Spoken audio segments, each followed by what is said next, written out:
We're actually standing at the intersection of Cherry Street and Gale Avenue, where, as you can see, the house behind me with the crime tape, that is the center of the investigation right now. Panama City Police were on scene when they got a call of multiple gunshots happening in the parking lot of the Foxwood Apartments. And just before they left, they actually moved the crime scene tape from across the street to right now just surrounding the perimeter of the building. Like I said, it's this piece of paper, really simple, one-sided. All you got to do is fill it out. It takes less than 2 minutes. But they need your help stuffing this bus completely full of toys and shoes. The waves have gotten a lot stronger. They're starting to crash into these rocks a lot more. It weighs about 100 pounds. Don't worry though, you don't have to hold that all on your shoulders. It's secured for you. So coming up, we're going to talk all about the Man in the Sea Bash and all the details. You're not going to want to miss it. Hey, yeah, no, you want whole powder into cheese. I don't make boxed mac and cheese at all. No, not one bit. What?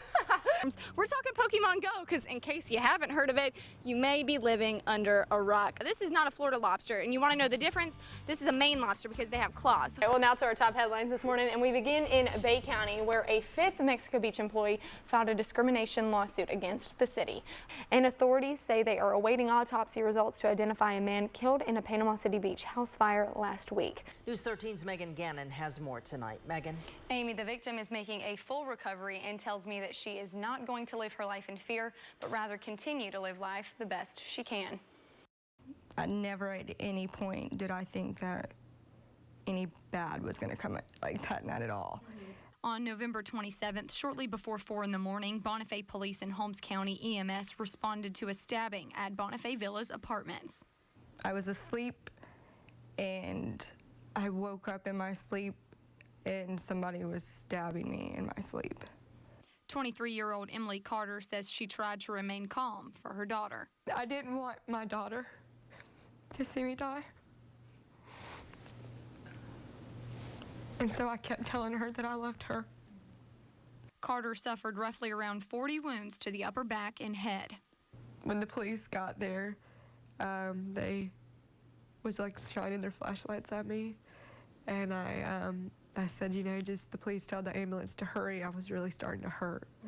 She was transported to Doctors Memorial Hospital for treatment and is now making a full recovery. I'm doing well. I'm doing fine. You know, it's just scarring. That's about it. And, you know, the emotional part of it is kind of, you know, I'm really scared. Thankful to be alive and thankful to everyone who has sent their thoughts and prayers. I'm really appreciative of for everything that everyone has done, from, you know, my old classmates to people I haven't seen in years. They have really come together and they're really praying for me, and I'm just overwhelmed at it, and I'm very thankful for it.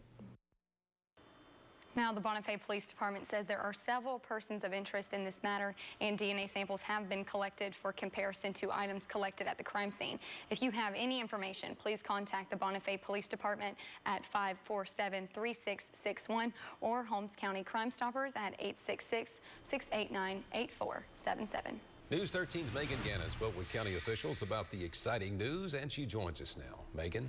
Jerry, the county is excited to now have 2 of their 3 sites certified and ready for businesses. We're very excited. There's only a few of these sites in the Panhandle. And the Marianna-Jackson County Distribution Park has become one of those few sites. In 2013, Gulf Power came out with a program that they were going to work with communities in the Panhandle to certify certain sites as economic development sites, potential for new businesses. And a certification process that has taken the last 2 years. A consultant has come in and looked at the site, made sure that all the infrastructure is in place, water, sewer, electrical, roads are into the site. The Marianna-Jackson County Distribution Park sits right off Interstate 10 and Kinesville Road, which is just one of the reasons the site is marketable. We have some great resources. We have CSX Railroad.